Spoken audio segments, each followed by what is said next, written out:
Wednesday morning. We got Japan going on. We got Australia going on.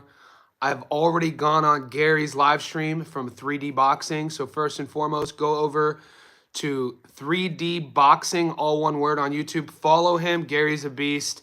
Myself and TJ from Chilltown Boxing, another beast. We went live earlier this morning to talk about the Japanese card. We gave our predictions, breakdowns, and analyses.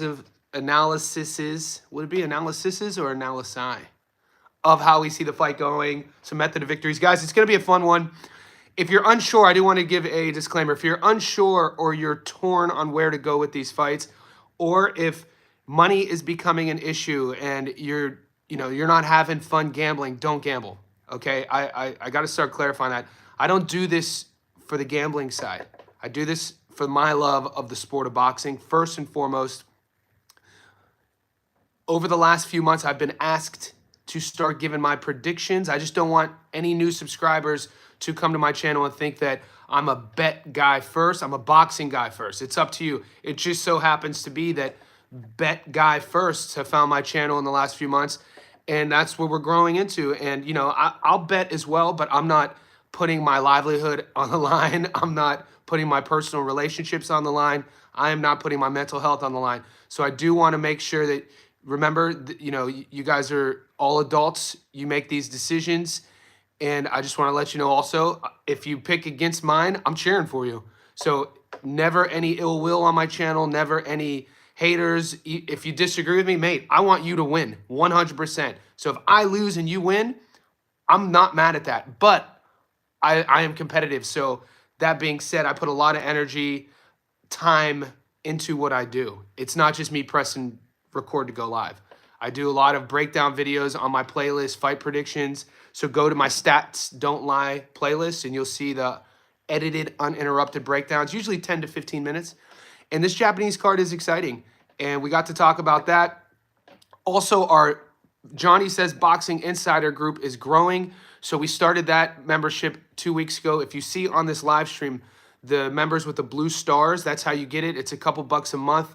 That link is pinned in the comments section here. What you get, other than awesome features on the chat and on my channel, you get access to our Discord group. That Discord group is fire. You get professional gamblers in that Discord group. I broke it up into MMA, boxing, and my parlay slips. And more importantly, you become part of the community and you get access to these guys like TJ from Chilltown, Muscles, who's a pro gambler, Gary. So you want to become part of that, click that link, and I'm going to go live. I'm going to leave the platform open to you boys. We could talk about the fights in Japan. I uploaded last night. It's on my channel, my breakdown prediction of this Ricardo Sandoval versus Taraji fight, which is an interesting fight. And, there's money to be made. There are going to be close fights when you go to your sports book and you see method of victories on each fight. Pretty much a coin flip as well. So welcome everybody here. That's my intro. 3 minutes in. About almost 30 people in right now. Let's like this video. If we could get you to just like the video, if that's how you support my channel, mate, that's more than enough. Goat. All right, I'm doing the check-ins now. I appreciate everybody checking in, everybody with the blue stars. That support means more to me. You guys don't even know how much that helps me out, just, with intention of what I do. And let's get into this. Daniel Vega in the house. So if Goat was on Gary's live, he saw our live stream. Let's get it out of. Where do you guys sit? If you go to our Discord right now, boys, I put in our Parlay Discord channel, I put my moneyline picks, which you guys should have known already by now who I was going on moneyline. I just gave you my insider information on the Australian card. So go to the Discord right now. One of my guys who works for Fight Hype. So Fight Hype has these sort of, what are they called? On the ground reporters. You guys won't know what they look like. They're at all the fights throughout internationally. And one of my boys, it just happens to be one of those guys who carries the camera and the walkouts, getting these exclusive interviews from, he does the Australian cards. And so I hit him up. I'm like, what do you like in this Australian card? And I put those picks. It's a 2-leg parlay, pays 9 to 1. So he's in the locker room with these boys. He knows their fight camps. He goes to their camps. So if you go to the Discord now, you'll see that 9-1. Sprinkle a little bit on it. 100 gets you money back plus 800, and it's just a 2-leg, basically the Floyd Mason fight and Callum Peters. But moving forward, we could talk about tonight in Tokyo, in Oklahoma. I don't know, fighters in the main event. You're Meech in the house. I see some of you boys are asking about, what's up, DJ? Adu's in the house. Vega's in the house. Some of you boys are asking about some fights going on this weekend and the week after, but the longer you stay on my channel, you'll know we got to stay fixated on what's in front of us. What's in front of us. It's my Wednesday morning. In about 12 hours, we got Japan and we got Australia. So it's going to be a late night for me. Yehi, we got a new Johnny says Boxing Insider. Yehi just joined, supports the channel, and he's going to have access to the Discord. Welcome to the team, brother. So currently, I'll go over my Japanese money line picks, and then if we want to dissect them, we could dissect them. Okay. So PJ's in the house. There's a lot to like about Sandoval. There's a lot to like about Taraji. I have Taraji. Look, it's hard for me to go against any of the favorites on this fight card, and it's not because of the odds. In the film breakdown, I think Taraji is 33. He's been in some wars. He gets hit a lot. I don't know if Sandoval's on his level. With the film study, with the tape I've seen, Sandoval, he has a couple losses, never been stopped. Taraji's been stopped once. He redeemed that loss by stopping his opponent. Taraji is a top 10 pound-for-pound guy for a reason. At 26 years old, I'm not sold on Sandoval. I think that Taraji is going to do more than enough to come out on top in that fight. It's going to be a slugfest, Sox. Sox says, I really want to see Taraji. Dude, these are going to be slugfest, boys. If you want to, if you are new to boxing and you want to be introduced to some fan-friendly stylistic matchups, tune into Japan tonight. I mean, come on, Dago Higa versus Antonio Vargas. Stylistically, this is a puncher's a front foot slugfest dream. Historically, neither guy takes a step back. Both guys have power. Both guys have been buzzed before.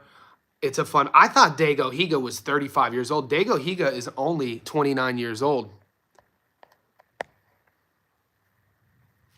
And boxing fans in the house. So, boxing fan says he wants that Sandoval upset. Ricardo Sandoval, 26 years old. A lot to like about him. It could have. The odds are very tempting. The odds are tempting on all the dogs. We could reason with a path to victory. I didn't say logically reason, but we could reason with a path to victory on all. There's 3 world title fights, all 3 dogs. You got Eric Rosa versus Takami. Rosa, the Dominican, comes from a storied amateur background. I think close to 400 fights. Already a former world champion. Oh yeah, Don Julio in the house. Appreciate Don Julio becoming a Johnny Says Boxing Insider. Guys, click the link. It's pinned in the chat. It's a couple bucks a month. It supports the channel, and you get access to the Discord. Yeah, I thought Higa was 45. Higa is an old. Higa's been in wars. When we look at the style, though, I got TJ from Chilltown and I were talking about this on the live this morning on Gary's channel. They were kind of throwing away the fact that Vargas got stopped in 2019 for different reasons than I can't throw that away. He didn't just get stopped in a first-round knockout. TJ was saying that in boxing, when you see guys lose in the first round, he doesn't take a lot of consideration to that because a lot of times, a first-round knockout, you weren't warm, you got caught early. Think, Tevin Farmer versus Floyd Schofield. This wasn't that. In 2019, Antonio Vargas got knocked unconscious in the first round. Why this is relevant, in my opinion, and we've seen him over his career. He's a dog. He's there to get hit. He's been dropped before. He's been buzzed as of late.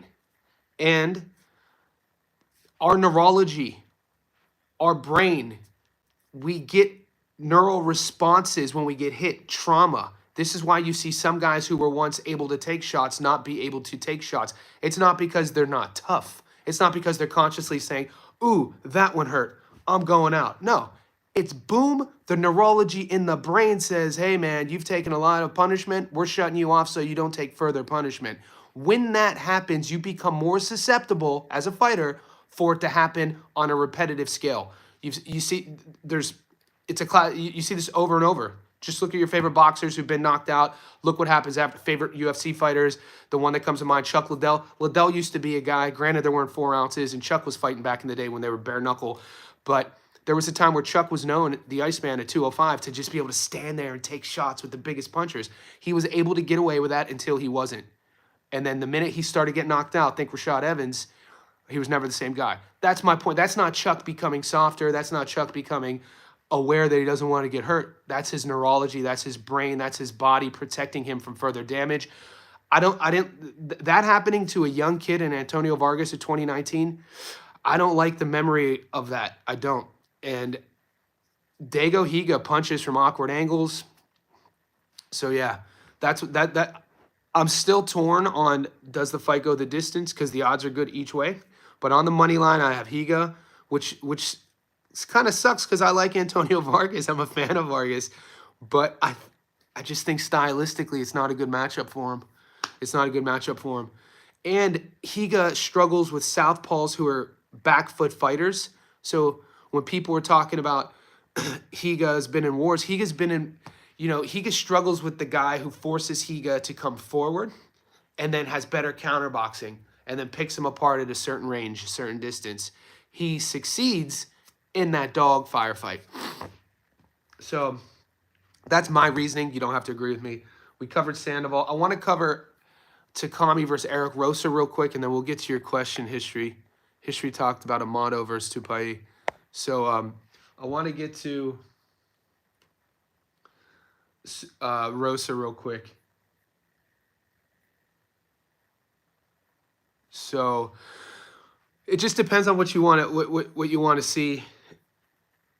The odds in this fight are crazy. I don't like Eric Rosa's energy throughout an entire fight. I don't like Eric Rosa's optics throughout an entire fight. I don't like Eric Rosa stylistically. I said this on the live stream earlier with Gary and TJ. When I see Rosa fight, I see a guy who's caught in between the amateur style and the pro style. The amateur style, tap, tap, pitter, pad, tap, tap, angle, tap, tap. Pro style, dig your feet in, sit down on shots, boom, boom. Rosa never does that. And over a fight, you start seeing Rosa fade and burn out. And what once he looked like earlier in a fight, technical, active, that starts to break down. I think people think Takami, not a lot of tape on Takami, 9-0, 7 stoppages.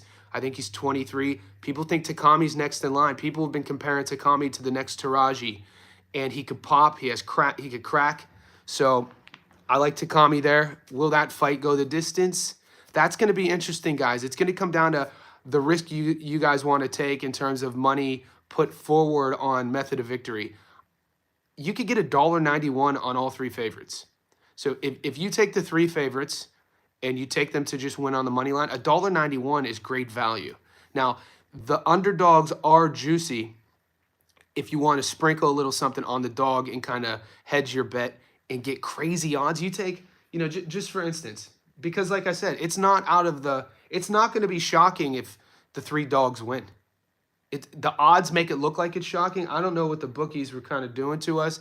I think the odds are kind of baiting people a little bit. I don't think all 3 dogs should be that big of an underdog, especially Antonio Vargas. Antonio Vargas coming in as the underdog that big is insane to me. So, random guy perspective, my parlays are on crack. So let's play devil's advocate. Let's go against my money line parlay real quick. So my parlay is the 3 favorites at $1.91, just for the sake of conversation. And I know some of you boys, because we have professional gamblers who are looking for low risk, high reward, but they're going big value on small legs, right? So you're going to there's some guys in here who will put 20 grand on a 3-legger, 50 grand on a 3-legger, right? There's other guys who do it for entertainment, who put $10 to win 1,000.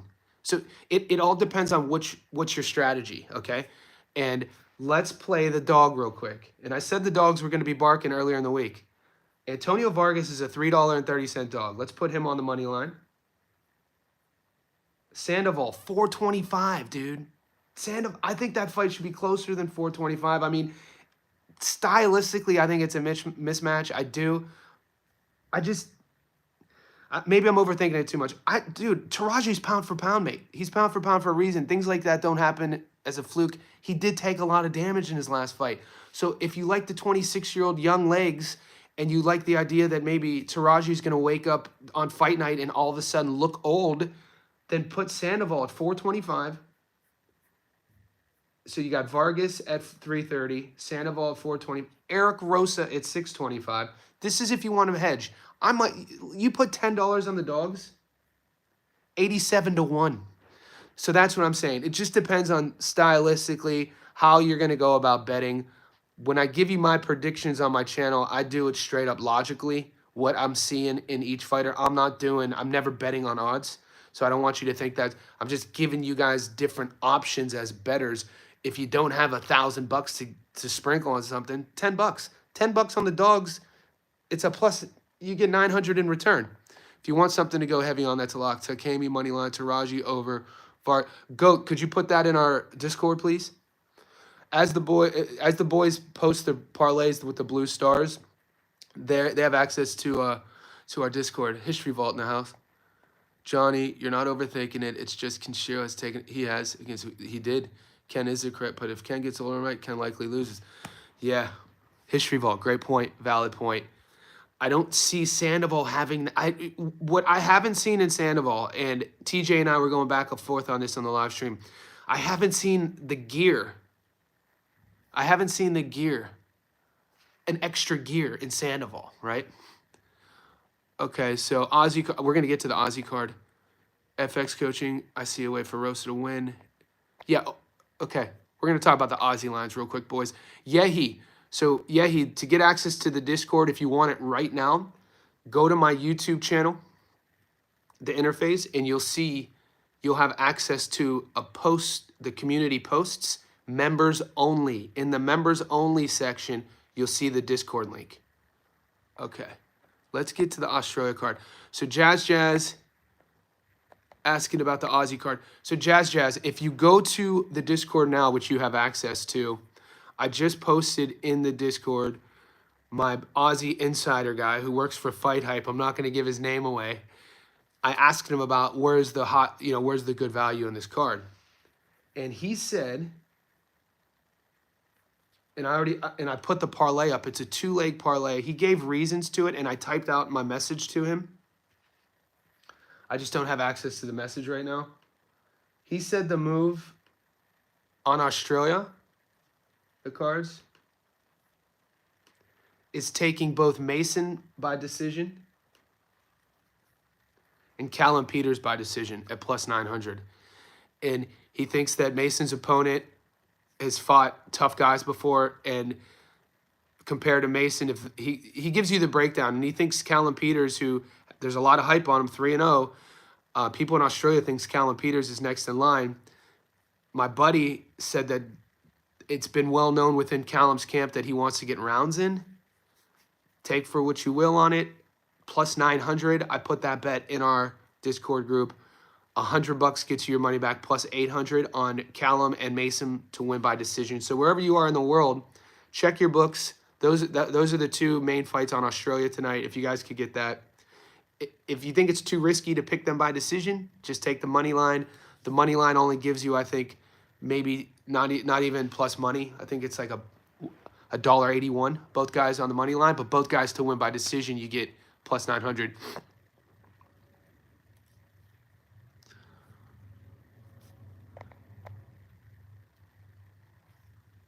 Yeah, History Vault. I agree with you on that.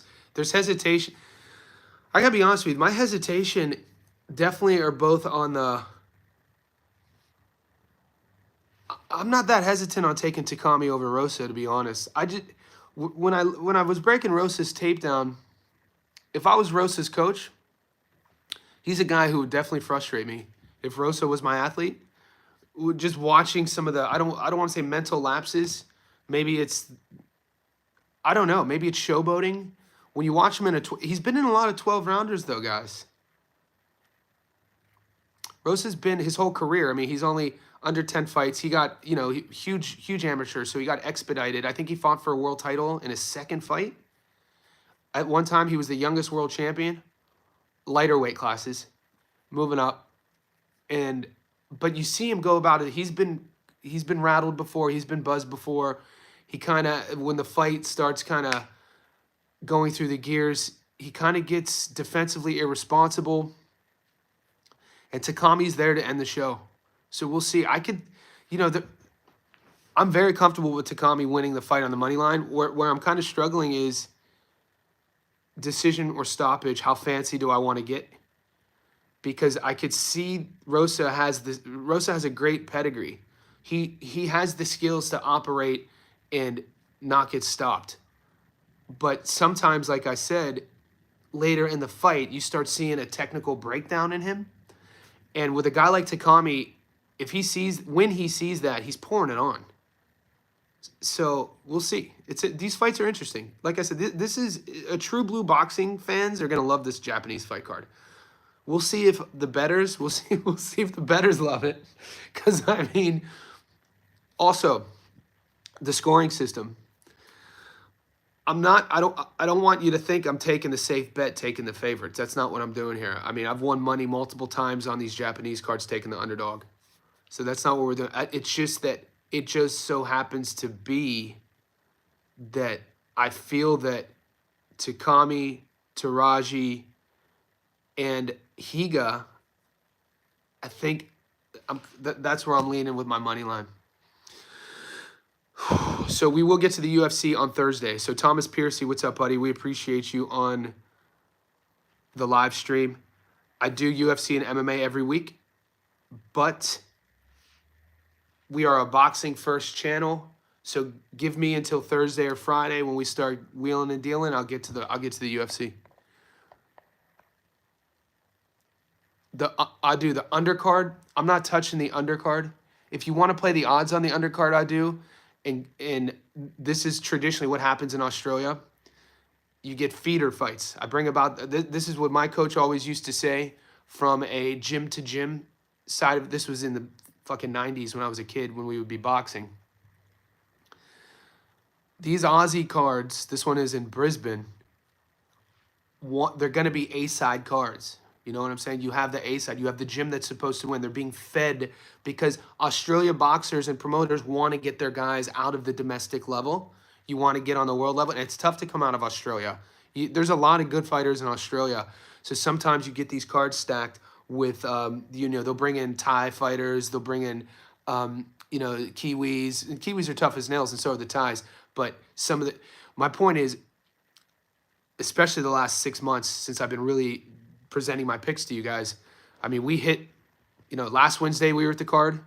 We hit, all of our picks. The month earlier at Sam Goodman, we hit all of our picks. We have August 17th in Sydney, Nikita Zoo. I'm going to be ringside to that. So that's my point. If you want to play the odds, go for it. It's usually a good bet. Terramona is an animal, dude. We got some... Dude, there's some good boxers you guys don't know about. You know what I'm saying?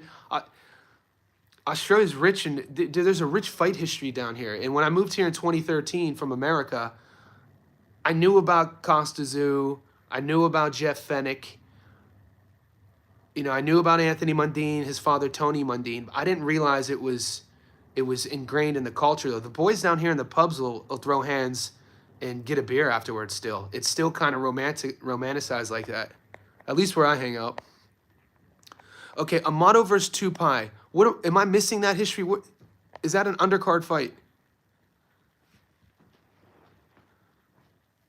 Amato versus Tupai. Is that an undercard fight? What card is that on? Is that on the Australian card? Guys, make sure you're liking this video. Make sure you're checking in. Make sure you hit subscribe. The link to the Discord is in the pinned comments. It's a rematch fight. Amato versus... Are you spelling it right? It's not on my radar, mate. I don't want to act like it is. The fight's not on my radar, to be honest with you. I could look. If it's tonight, I'm probably not going to have time to get to it. Yeah, Julius. Regis. I agree. Okay, it's on the Aussie card. I'll get to it real quick for you. Yeah, Rougarou. I mean, Rougarou is one of these guys who he's going to tell you he could be a world champion until he's 50 years old. What's Jojo Diaz doing though? No shade to Jojo, but like, I want to, how do you bet on a guy like Jojo Diaz?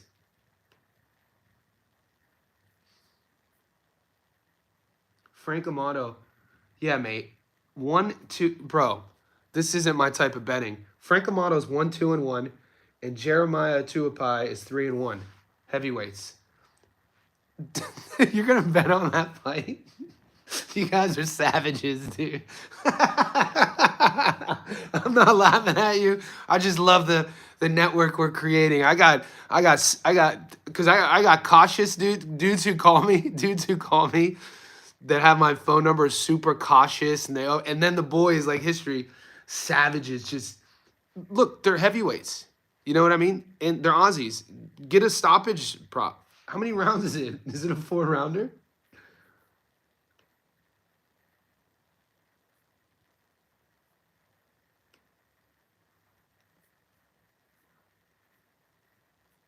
They don't even have the rounds up there. Take it, brother.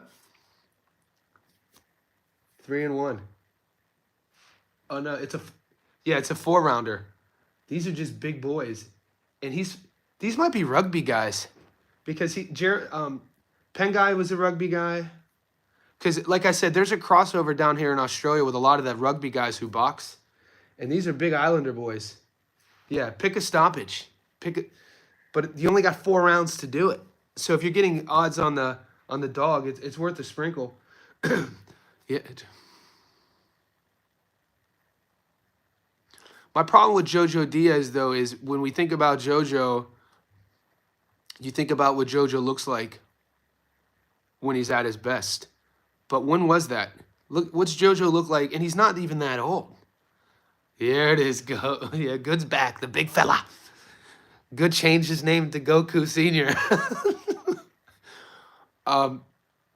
So Goku, you're gonna bet on Jojo Diaz? Yeah, I agree, Julius. Where's his intentions at as a fighter, Jojo Diaz? That was my point. What are his intentions? Is he really married to the game? Are we asking this as a serious question? That's what I'm saying. He doesn't want to be. Yeah, I don't want to shade any fighters, man. I'm coming from an intention point. All right, Goku, I'm not even going to give that fight too much value. Guys, we have Kenny Sims Jr. with Oscar Dwerte. I'm uploading that video after this. So I'm going to be doing, so this is already my second live stream, right? I might be going live 2 more times today, and I'm uploading Oscar Dwerte versus Kenny Sims Jr. And I think Kenny Sims Jr. versus Dwerte is a 50-50 fight.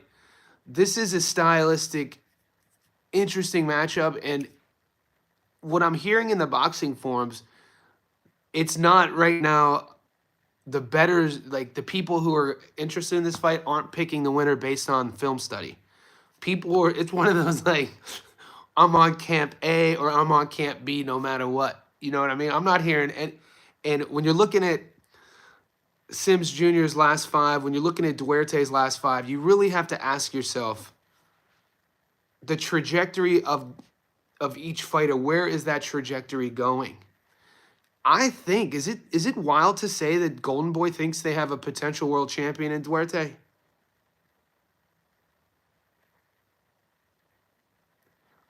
So Julius brings up with how he's responded since Garcia's stoppage loss, what he's looked like.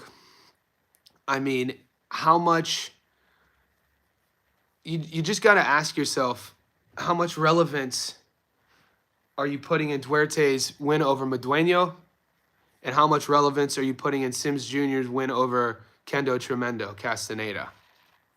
You know what I'm saying? Because boxing-wise, winning rounds, from a scoring standpoint, if you're scoring it, no commentator, who's the smoother operator, who should be able to win more rounds in probably not that exciting of a fashion, I mean, you'd probably go with Sims. But the optic, what the fighter literally looks like, his game plan, how that fighter fights, and the buzz on that fighter, you'd pick Dwerte. So this is either going to be an exciting firefight or it's going to be a boring, frustrating fight for one side. And if it goes the distance, you got to be favoring Sims Jr. You guys who were picking Dwerte, you're not picking Dwerte to win a decision, are you? I don't see him boxing. I don't see him outboxing Sims, but like I said, people were high on Dwerte, going the distance. So it's another interesting one. I'll be uploading my breakdown today. What odds are you getting on Dwerte versus Sims Jr. where your book is?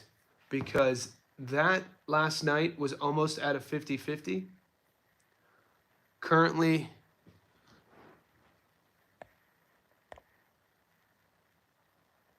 yeah, so I have been I've only started the Discord 2 weeks ago, the insider group. I have stats, so I'm gonna do it month to month. I keep an eye on that thing. Appreciate the shout out,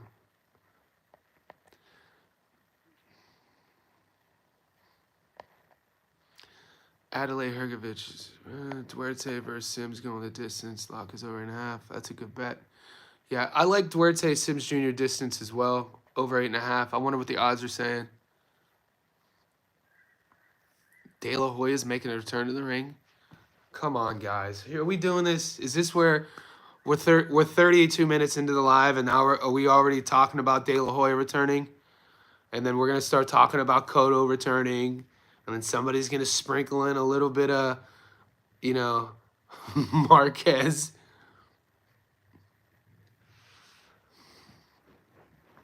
Yeah, I'm a fan. I like Oscar. Oscar's an animal. One of the most skilled boxers of all time. What, 6th division? 6th division world champ? Which is insane. Was it 6? I think it's 6.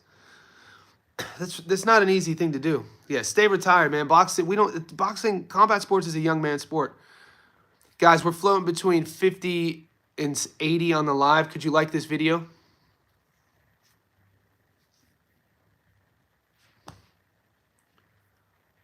All right, so Rosa. Yeah, did they take? Wasn't Tsutsumi on the card? The Japanese card. I thought Tsutsumi was fighting. I don't see him on the card. The Japanese card is only showing 5 fights. I only have action on the 3 fights. Vargas Higa, Taraji Sandoval, Rosa versus Takami. I could have swore I thought Tsutsumi was fighting. Not on. Maybe I was all the film study. Vargas for the win and Taraji. Yeah, it's gonna be tough.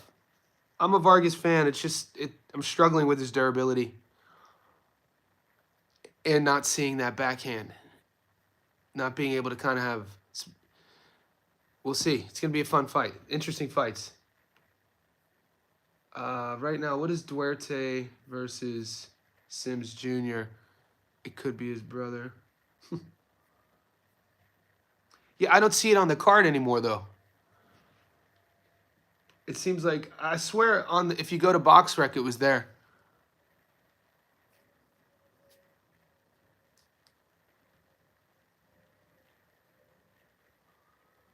Okay, yeah, there we go. So on my book, I have Dwerte at $1.65. 100 on him gets you your money plus 65. Sims at 240. 100 on Sims gets you your money plus 140. Sims not quite at 2-1. Yeah, I think Tsutsumi got scratched. I'm not getting prop bets on Dwerte versus Sims Jr., but I like the fight to go the distance. FX coaching, what's Rosa's weaknesses? So when you're looking at a guy like Eric Rosa, the stylistic matchup against Takami, his weakness is he has he has lapses in his sort of output, his defense, his focus. He sometimes, especially as the fight goes on, he'll fade, his technique breaks down. He doesn't sit on any of his shots. He has an amateur style. He does have a long amateur background from the Dominican, and he's fighting a guy with 907 stoppages. He's smaller than Takami. I don't like the longer Rosa the fight goes on. There's something about his style that I don't like. I think he's going to get broken down. So yeah, you could. I was trying to not say the word lazy, but I guess lazy is an adjective. I'm not saying lazy like he doesn't do his road work or lazy like he's not married to the game. But I feel that that adjective in this case is akin to what I'm saying. I think it's a focus. Maybe it's I don't know. Maybe it's just not in him. I don't. Yeah, I don't like the optic of his style. He doesn't really, not when you're fighting a guy like Takami and you're gonna try to trade with that guy and one's sitting on his shots and the other one is just trying to pepper to score points.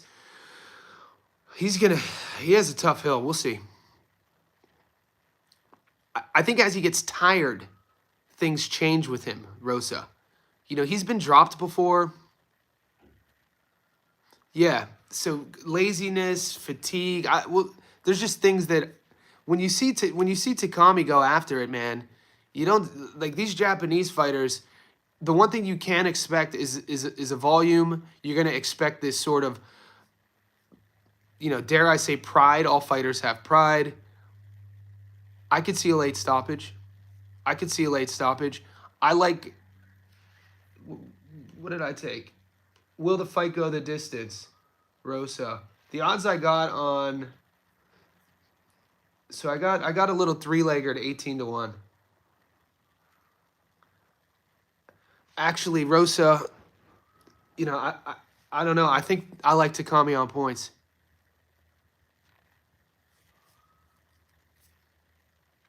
The odds are pretty much the same if you take points or stoppage. If you want to get sexy and not pick, and don't like the money line odds. I mean, Dago Higa. Everybody's fallen in love with either Vargas as the dog on the money line with good odds, or Dago Higa to stop Vargas, which statistically, when you're looking at how these things trend. But if you take Higa to win a decision, those odds are nice. I could see that happening. I could see Vargas. Yeah. Will the fight go the distance? We might not see any knockouts, though. We could see. It depends who you like. Vargas has a lot of fans. Like I said, I thought Haga was way older than he is. Every time I see Haga struggle, it's against Southpaws counterboxers.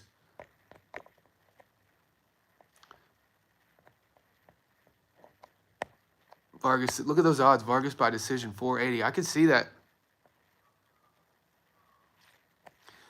They do. Ado, they do. They do. So, if we want to go against traditional reasoning, yeah, they're super proudful. For the lack, I don't like using that adjective because that kind of suggests other fighters aren't fighting with pride. Every boxer, for the most part, you see, if you're going to put your life on the line, you're going to fight with pride, right? But sometimes we see matchups and firefights and expectations don't always live up to the show, and these are smaller guys. So, it's not like the heavyweight where one punch can end the show. Yeah, Rosa's real tiny. Rosa's tiny. The media in Japan are comparing Takami to Taraji. They think that's everything. I couldn't find a lot of tape on Takami though. So, you know, there is always that sort of, you got to side on the air of caution of who's he fought, his opponents. I'm not letting the old mate enter the chat. If we're talking about potential matchups, rather than bringing up a guy like Jake Paul, we should be talking about, you know, what's Xander Zayas do next? What does Jaron Boots Ennis do next?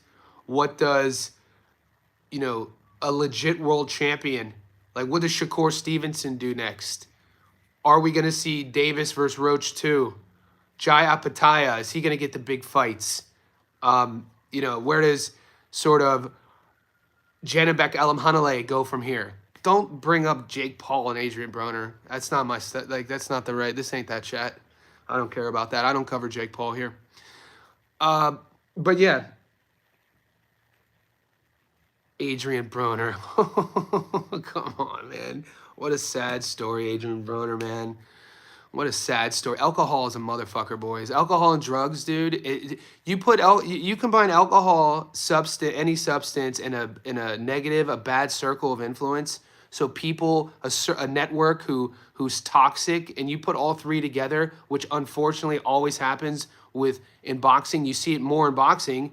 I mean, because you're dealing with yes men, you're dealing with guys who, you know, have their hands out. You're also dealing with, you know, there's no reason, you know, a lot of world champions, a lot of boxers, you get into boxing for a way out. So it's not like a guy comes from money, knows how to deal with their finances, knows how to save, knows how to invest. All of a sudden, you know, you come from nothing, you get millions, and you're around people who really don't have your best interests at heart, and hand out. And then all of a sudden you have a guy like Adrian Broner, who's pretty much, from what I heard, unfortunately, broke, watches Instagram. He's always at the club, always having, you know, out of shape, drinking, you know, talking like, you know, the narrative, his optic, always talking about sex. And like, bro, you're in your mid-30s, you're a 4-division world champion.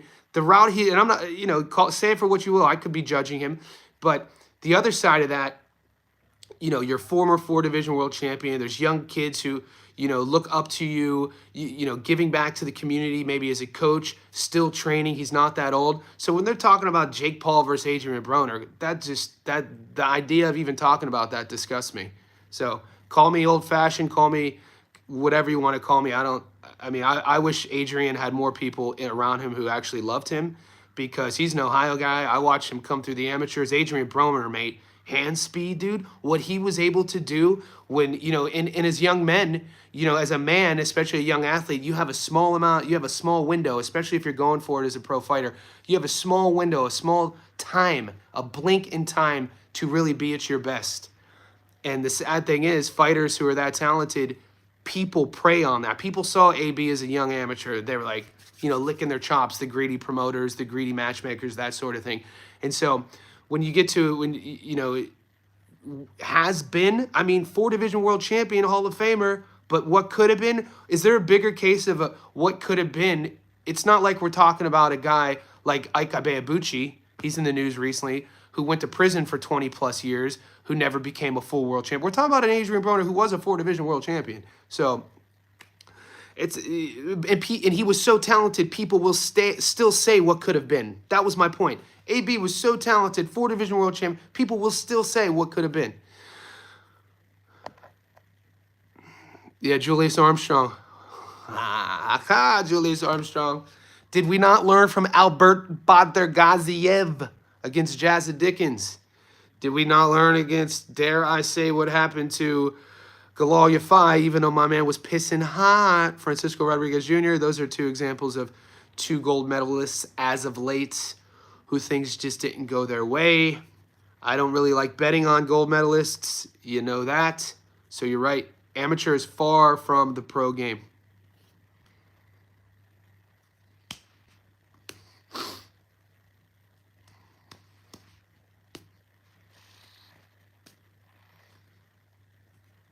Tony Yoka. A lot of gold medalists who don't pan out.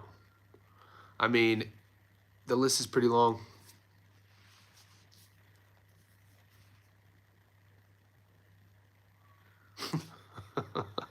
Yeah, I know.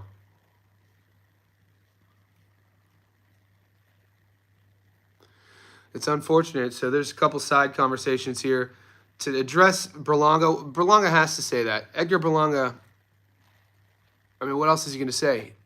The hand wrap accusations is insane. And then Francisco Rodriguez Jr. not to get suspended is insane. We talked about it before the U5 fight. BoxRec tried scraping his fight before. Rodriguez fought an 8-rounder in Texas before Galal that he won, that mysteriously was overturned to a no contest, and we were being told that it was because he pissed hot then. And Galal U5's camp knew about it, and they were like, oh, well. And then it was so evident during the fight, you had commentators who were Galal U5ers talking about it based on A, what they knew, and B, you know, Rodriguez's career and what he was looking like later in that fight. That was akin to, I mean, granted it wasn't Margarito dipping his hands in plaster of Paris, but when you look at the damage that just having that, you know, gas tank, that I think there's a misconception. A lot of people think PEDs is like Arnold Schwarzenegger bodybuilding, you know, exogenous testosterone, HGH, your whole face changes.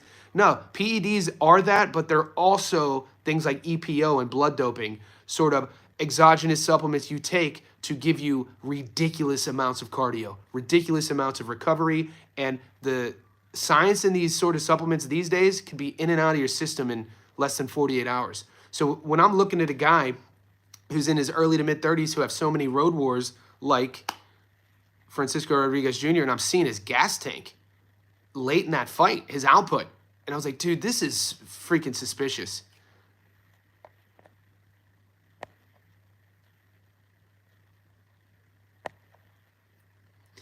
Yeah.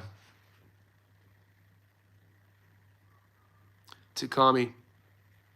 They made it a no decision, yeah. So I've seen Takami's last 2 fights.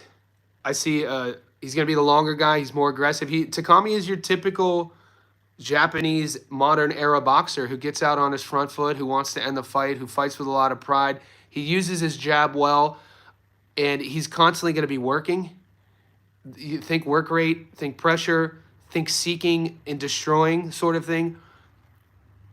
If you're buying the narrative about Rosa having mental lapses in a fight, I mean, looking at a stoppage late isn't a bad pick.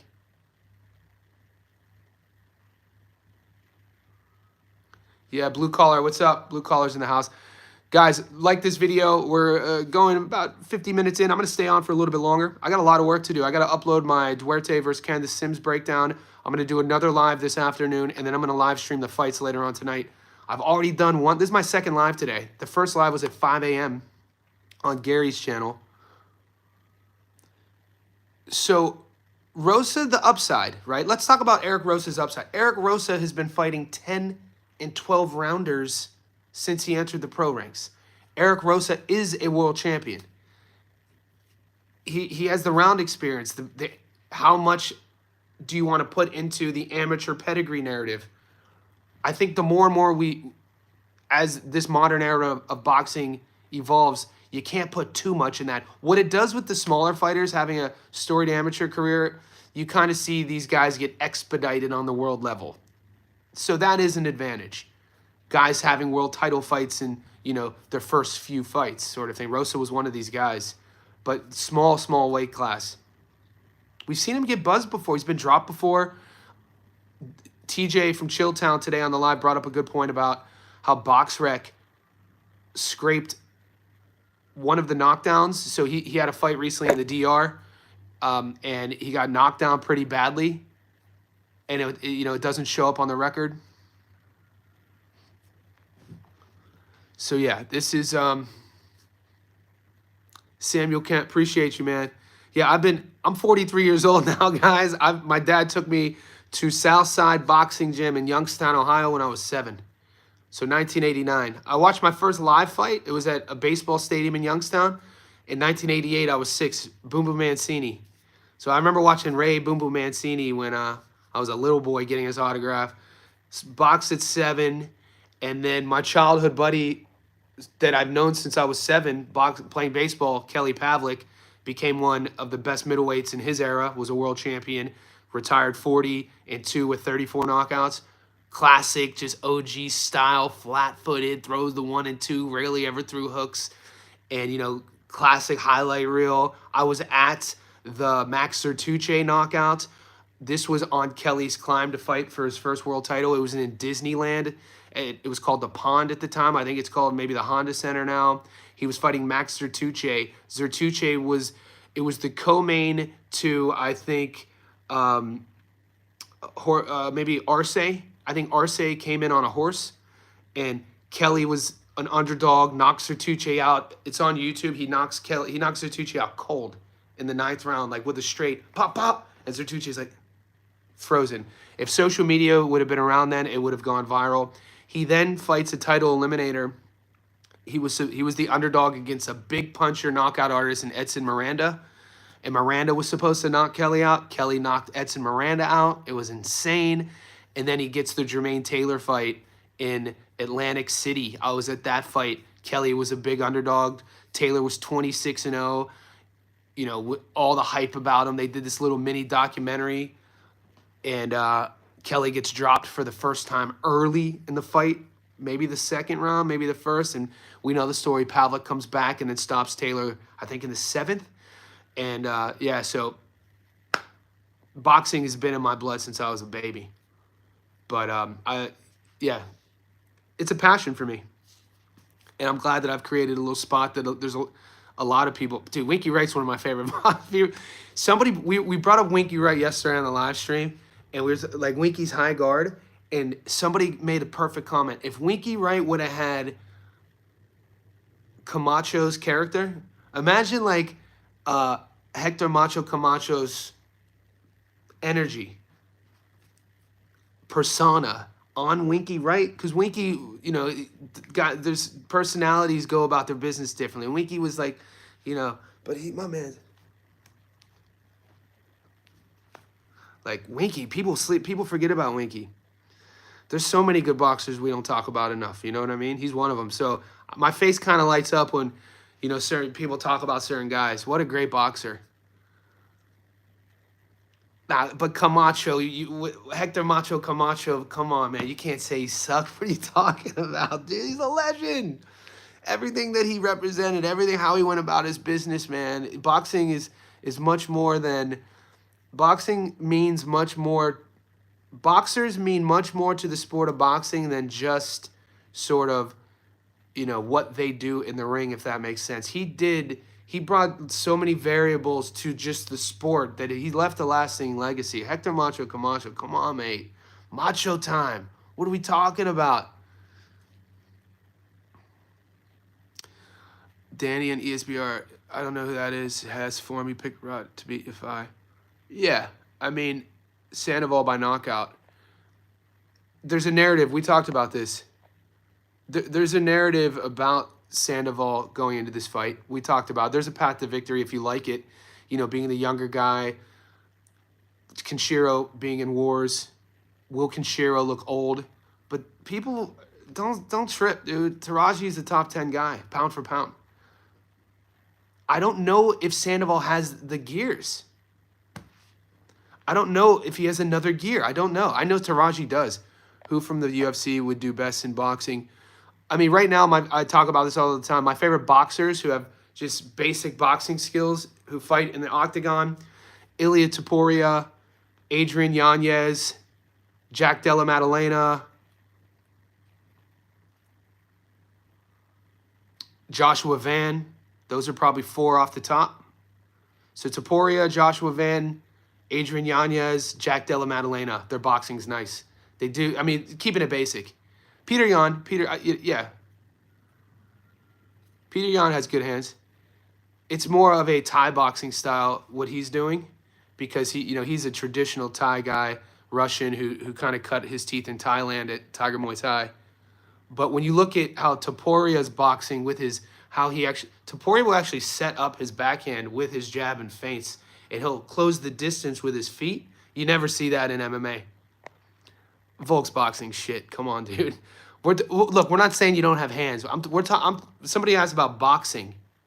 Boxing means footwork, setups, feints, jabs, walking your opponent onto a backhand. That's boxing. We're not talking about who just goes and throws. Volk is more known for his, grappling, wrestling, his toughness, his grittiness, the pace, the pressure he puts on you. Watch his front foot.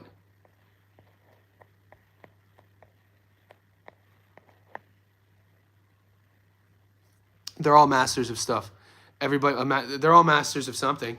And coming out of the Russian amateur, you have to be. Master in boxing. What do they do? Master of Sando. Kevin McNamara, we are 55 minutes in. Yeah, good call. So we are 55 minutes in.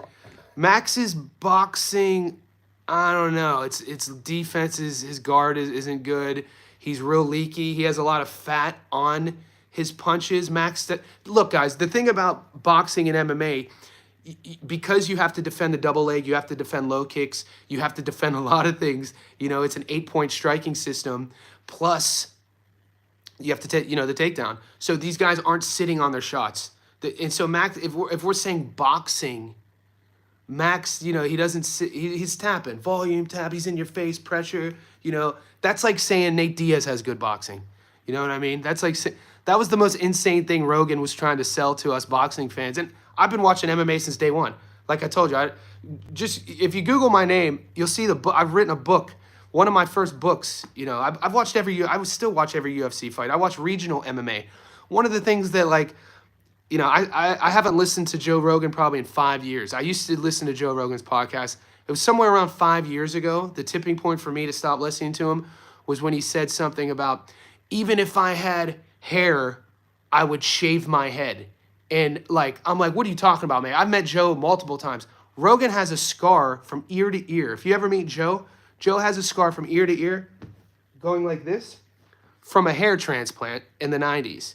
So that being said, when you see this guy then say, if I could grow hair, I would still shave it. I'm like, this dude is a bullshitter. So that was the tipping point for me. But he also, for years, tried selling us that Nate Diaz had good boxing. I'm like, what are you talking about? Nate Diaz, his feet are terrible. His balance is shit. I'm a Nate Diaz fan. Nate Diaz is known as a grappler in his jiu-jitsu. Nate Diaz was a BJJ wizard, getting a black belt. I think it was either Carlos Gracie or Machado. He either has Machado black belt or Gracie black belt up in Stockton. But Diaz is, thing as a kid, being a teenager, he was Nick's younger brother. But, you could find footage of Nate tapping out grown men when he was like 14, 15 years old. The idea that he's a good boxer, though, come on, dude. His balance is bad. His feet are bad. Nick Diaz, the older brother, Nick is the legend. Look at the fight, Nick versus Robbie Lawler. Nick was 21. I think Robbie was 20. This was in 2004. The whole fight took place right in the middle of the octagon. And Nick Diaz caught him on an angle, knocked him out. And we know how tough Robbie is. And Robbie went on to become a world champion. Watch Nick Diaz versus Takanori Gomi. Nick Diaz versus Takanori Gomi fighting in the Pride. This is at the time when Pride Championships was only in Tokyo. They do an event in the U.S. I think the event might have been in Denver. And Takanori Gomi, the Fireball Kid, was literally the sports superstar, not just in the Pride. This was before the UFC did the Ultimate Fighter Season 1 in the mid-2000s, so this is before 2005. And the most popular MMA fighter at the time in the world was Takanori Gomi, and Nate Diaz submitted him. Dude, crazy fight. Watch that fight. So I could talk all night about MMA, bro. But, I use this. I create the content for boxing because I was creating MMA-only content a couple years ago, and I think it's just too niche. Yeah, it's sad what's happened to Nick. But, guys, we're about an hour in. I have to upload Dwerte versus Kenneth Sims Jr. I'm going live again for the third time today. And then I'll be going live later on for the Japan card. And then hopefully you guys join the Discord. The link is in the comment section. Click the link. You become a Johnny Says Boxing Insider. It's a couple bucks a month. You get more options on these live streams. You get accessibility on the YouTube. But more importantly, you become part of our Discord community with all these boys. You see how boxing has the star there? He signed up. I mean, my first love was boxing. You got it. So MMA, the first UFC fight was, I think, November 11th, 1993. I was 11 years old. Boxing was I was watching boxing live in baseball when I was 6 years old. So boxing is always my first love. then MMA. But I mean, I played baseball, American football, and basketball my whole life too. So if you guys ever want to chat on that, I could talk. I could riff with you boys about baseball, football, and basketball too, because I never talk about it. But you know, I was a 4-sport athlete, and you know, playing baseball. I actually played baseball at the highest level than any other sports. But basketball, believe it or not, was my favorite sport. So playing street ball, playing on my high school squad, playing since I was a kid, basketball was my favorite sport. Just for the sake of being able, you know, I was a 2-guard, a shooter. But yeah, we got college football coming up. I'm an Ohio State Buckeye fan. My dad went to Columbus. My uncle went to Columbus. My cousins went to Ohio State. I ended up going to Pitt. But my house, diehard Scarlet and Gray. Ohio State fan. Yeah, Al Bundy. Al Bundy's from Youngstown. He's my hometown. There we go, DJ. Athletes. See, we got athletes. Yeah, so I gave up boxing as a 15-year-old, and then I came back to boxing when I was 31. I started coaching it in Sydney. So I still box. Let's get it. All right, guys, I got to roll. I got a lot of work to do. I appreciate the support, all the Discord boys, the VIPs. I put up my Australian 2-legger with some insider info in there. I also put up my money line. And everyone else, click the link. I'll be back soon. Appreciate you.